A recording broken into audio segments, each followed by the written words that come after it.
Welcome to Solutions OP Clinical Trials Podcast. My name is Olga and I'm the Managing Director of Solutions OP. We are a small team of experienced professionals working on clinical trials in the United Kingdom.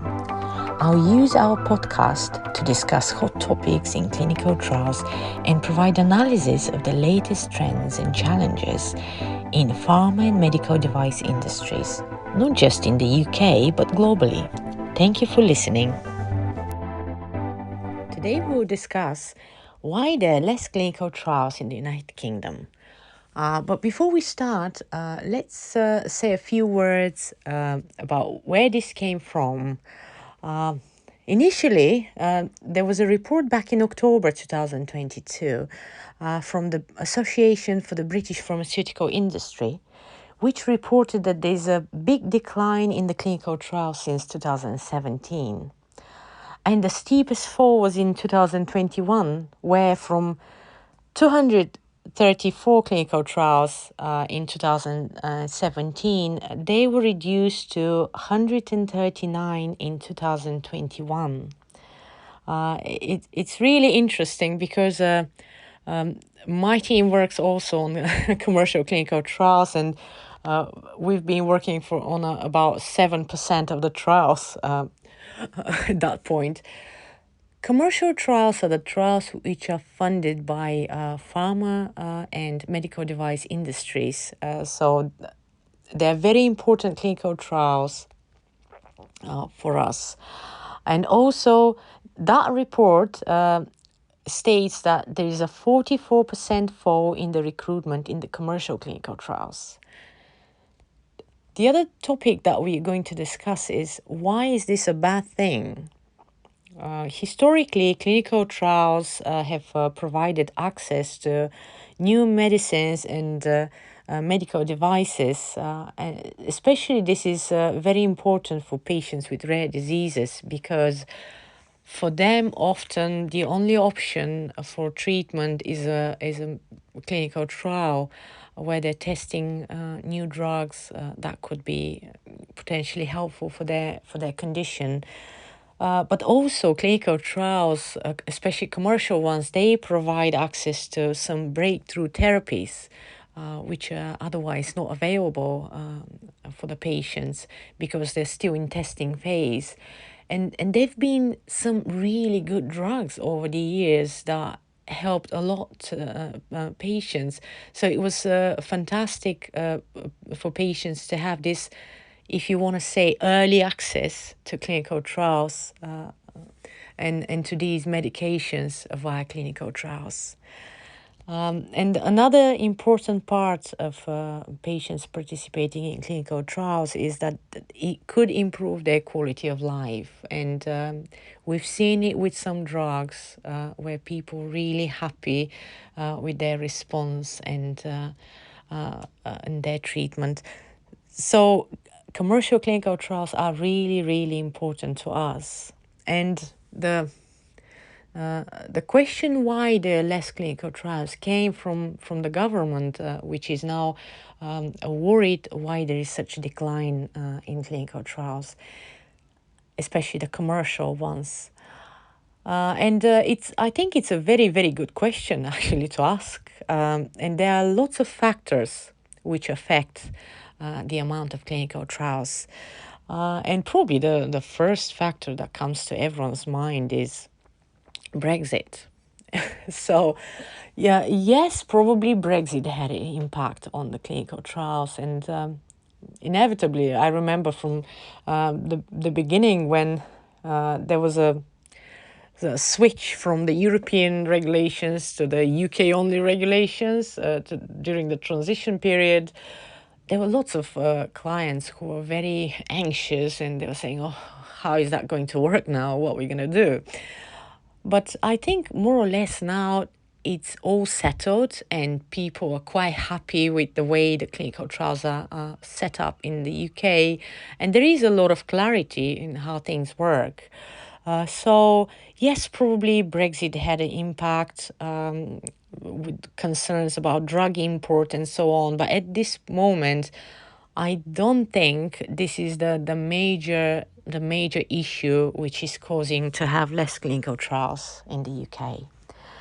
Another very, very big factor is the COVID-19 period, when basically all the research was put to a hold, and many clinical trials were stopped, even for some indications like cancer and cardiovascular diseases. And the message at this point was like, you either work on COVID-19 studies or everything else could wait. This really had a very damaging effect, and it sent a wrong message to the industry, because people were not able to plan their studies anymore. They didn't know when they'll be able to actually set them up and how long that's going to take. It was all a bit hanging in the air. And of course, this had an impact, because when you start a study somewhere, especially global study, you need to be able to plan it in advance, and it takes months and months to plan it. So it's not like overnight, oh, I'm gonna start tomorrow. So that definitely had a very big impact on the amount of clinical trials in the UK. We had quite a lot of delays, were put on hold. So everything which was COVID was prioritized. Everything else, we were just told to wait, and it will happen at some point. I mean, I understand it was a very complex situation, but at the same time, I think the message that was sent to the industry was not really the right one, and it gave a lot of uncertainty to people. They didn't know what to expect and when things will improve. What could be the next big factor that affect the amount of clinical trials that we have at the moment?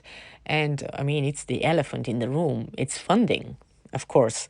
So according to an article in Science and Enterprise magazine, the venture capital fell 43% from 173.8 billion US dollars in 2021 to 98.9 billion dollars in 2022.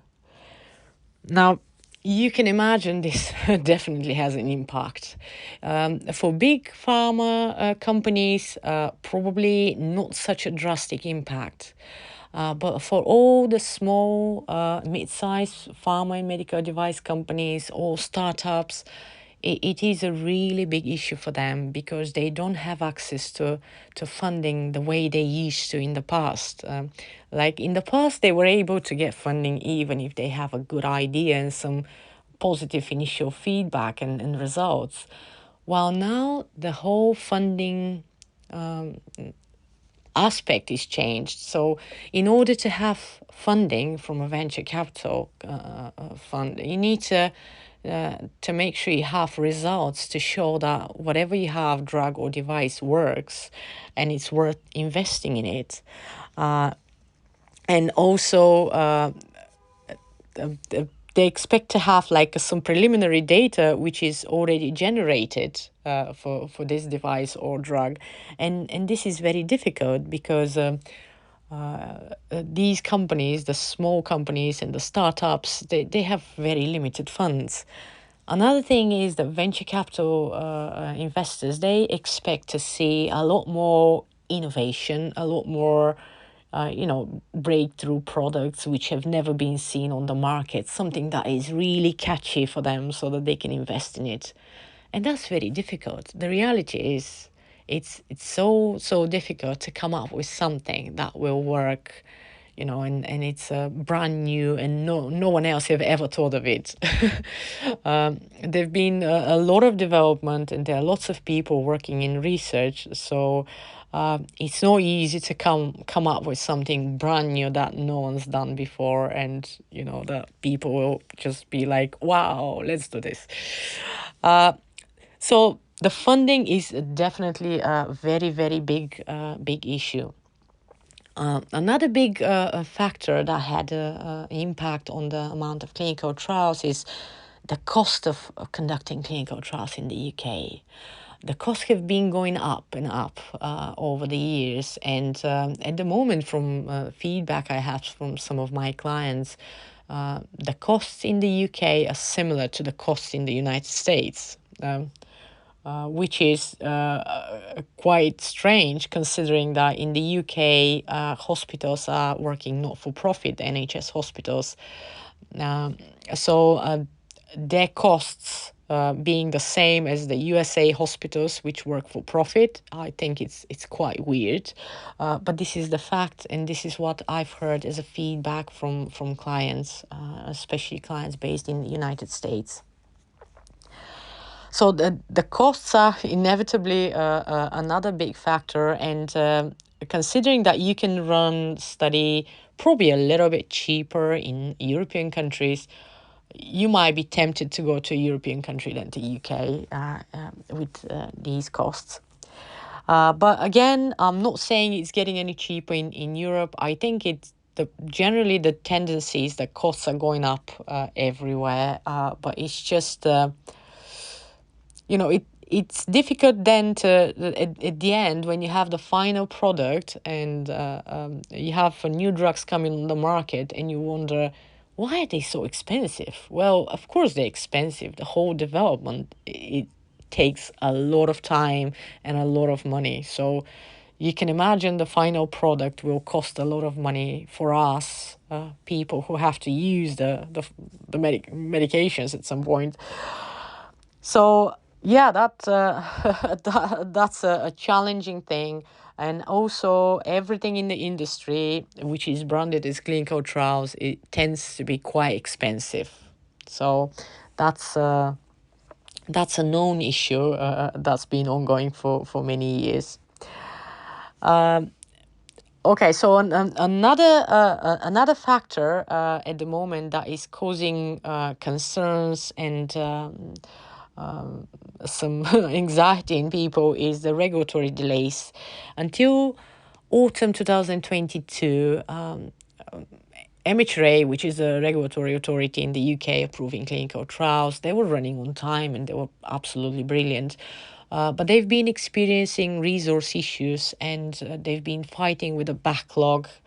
I do hope they'll catch up very soon. But these delays are also another thing which cause concerns in companies. Everyone's trying to set up their studies as quickly as they can. The regulatory delays are not something specific to the UK. From what I've heard, other agencies around the world are struggling too. And at the moment, ethics committees are doing quite well in the UK. It's just the MHRA that need to do a bit of a catch up.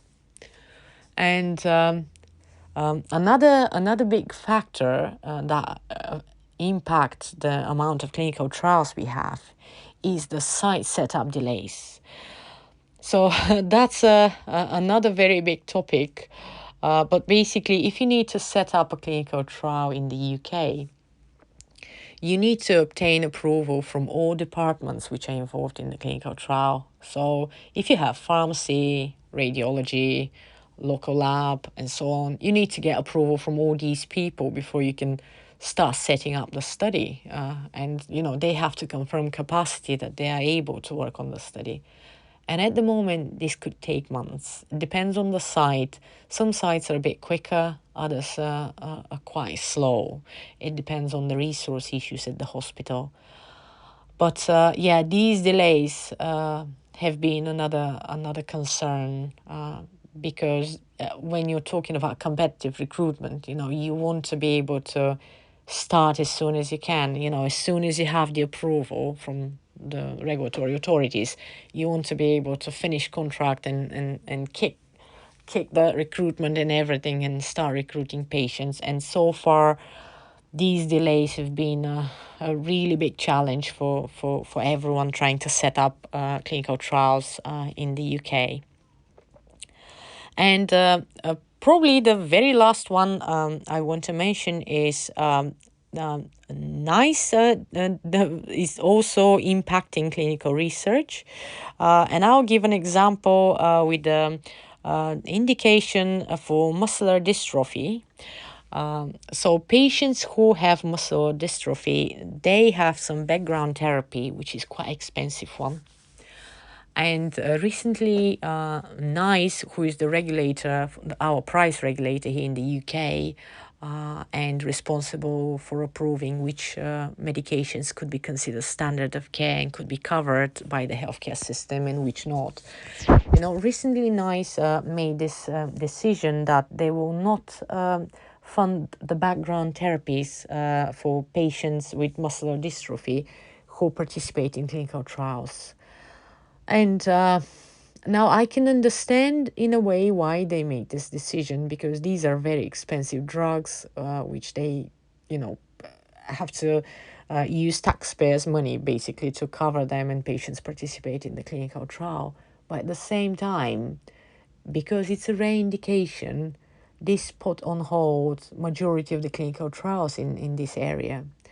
And the reality is that majority of the companies who work on rare indications tend to be small companies and startup companies, and for them it is a really big cost, and basically they cannot afford it. So if it doesn't work in the UK and we don't cover that, then they'll have to find another country where they're happy to cover this cost and they can run the clinical trial. So that really caused additional complications, unexpected complications for the commercial clinical trials in this area. But we hope there are ongoing discussions, and we hope that there will be some solution with NICE in the future. So what I can say in conclusion is the the reason behind having less clinical trials in the UK is definitely not a simple one. There are plenty of factors that influence this, and probably Brexit is one of them, but funding is a very big one. Cost of studies, setting up studies, and generally the cost of the studies themselves, it is another very big factor. And delays in regulatory agencies approvals and site setup, all these things are not easy, not helping when people have to make decision if they want to set up a clinical trial in the UK or not. But in the end, what I can say is I don't believe this is a UK specific issue. And I think there are many countries around the world who are struggling at the moment, and they see a reduction in their numbers of commercial clinical trials. And I hope there will be some initiative and something to help all these companies who are waiting for funding, and they're struggling to get their studies up and running and placing their products on the market, because we definitely need some input, and something needs to change to help drug development at the moment. So thank you for listening, and hope to discuss another interesting topic in the next episode.